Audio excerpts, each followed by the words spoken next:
So I'm sure all you guys remember, it was not that long ago that Donald Trump had to say, pretty much on a daily basis, Project 2025, I don't even know what you're talking about. I never read the plan, but I'm not in favor of the plan, but I never read the plan.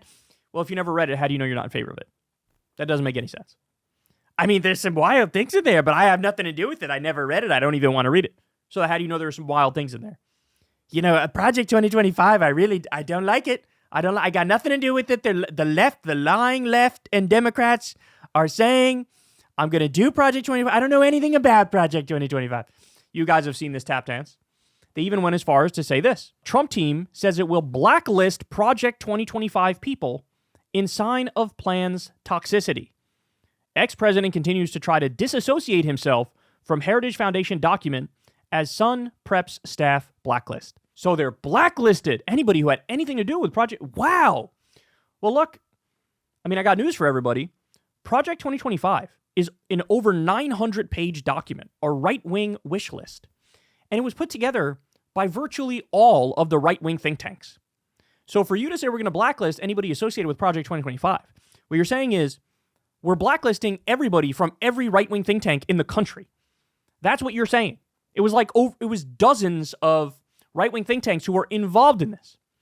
So they come out and say that because they're under intense pressure and scrutiny about Project 2025. It came to light what they actually want to do in Project 2025, and so much of it is so unpopular that they have to run away from it at 1,000 miles an hour to try to get elected. That's the bottom line, right? Well, guess what? You're not going to be surprised to learn. Trump selects Russ Vought, architect of Project 2025, to lead White House Budget Office. Vought has asserted presidential authorities to unilaterally claw back spending without Congress, said, quote, we are living in a post-constitutional time, has crafted plans for Trump to deploy the military to quash civil unrest and seize more control over the Justice Department. Aggressive proponent of using Schedule F to strip protections from much of the federal workforce. So they want to, en masse, fire the entire regulatory state, all of the government bureaucrats that do important non-political jobs.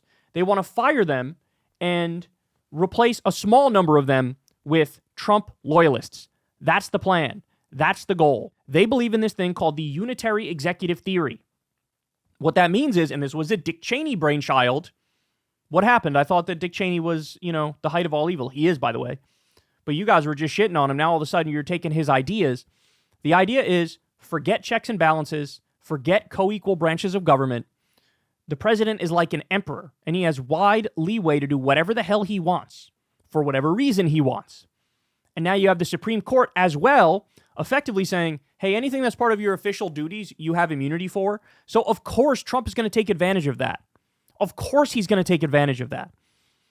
So he's picking Project 2025 architects now for his administration. What happened? I thought they were blacklisted. No, what Trump did is he lied to your face. He lied directly to your face.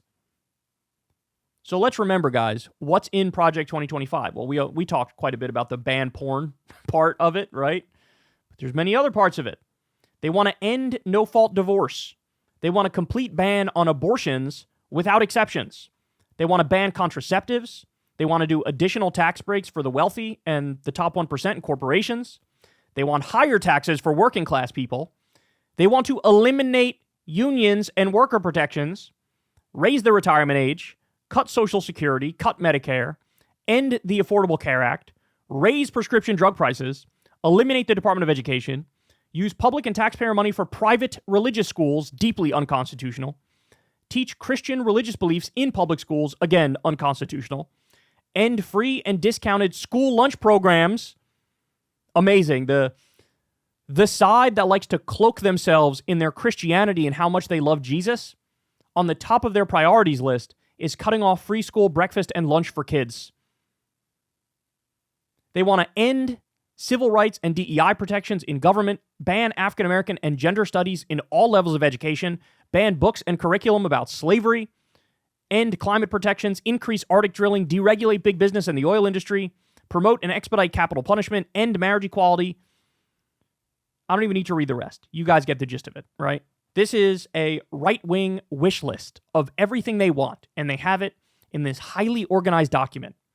And this is exactly what the agenda is going to be. Maybe every now and then, here and there, on 1% or 2% of the issues, Trump will say, I don't want to do that one, right? And I can see him doing that for specific things that he feel like would hurt his popularity too much, like potentially a lot of the stuff around reproductive health care. I don't know which direction Trump is going to cut on that. He already got Roe v. Wade overturned, already destroyed this country's healthcare system. 3 million people lost health insurance under him.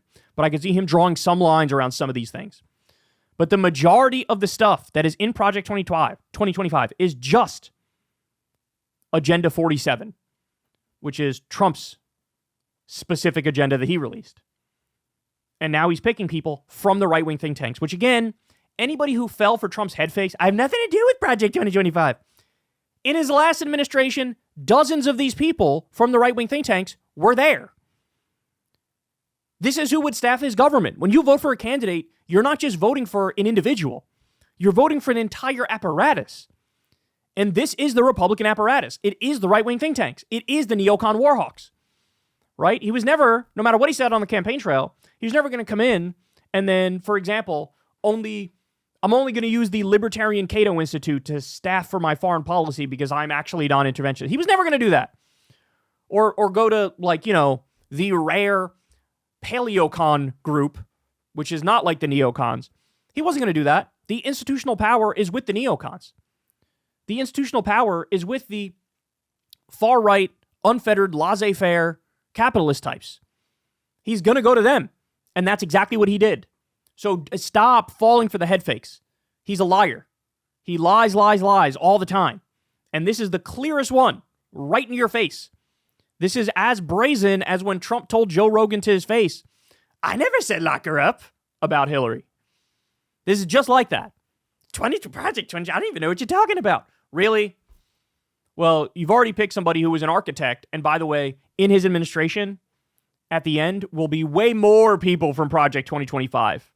You bet your ass on that. Hey, y'all, do me a favor and like and subscribe. It helps out big time in the algorithm. Click the bell as well for notifications when videos drop. And watch that video on screen right now. You know you want to.